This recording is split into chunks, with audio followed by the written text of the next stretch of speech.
முத்தி நெறி அறியாத மூர்கர். யார் அவன் மூர்கன்? யார் மூர்கன்? முத்தி நெறி அறியாத மூர்கன். முத்தினா மோட்சம். இந்த மூர்கன் யாருன்னா மூக்கு, கண்ணு, காது, நாக்கு, இதுக்குதே இந்த ஐம்புலன்கள். இவன் தான் மூர்கன்.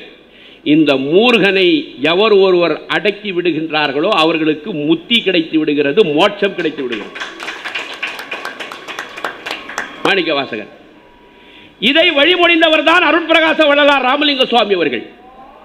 முத்தி நெறி அறியாத மூர்கரோடு முயல்வேனை. இதெல்லாம் அடக்கி பார். அடுத்து சொல்றாரு, சித்தமலம் அறிவித்து சிவமாக்கி எனையாண்ட நானே சிவம். நான் தான் சிவன். யாரு?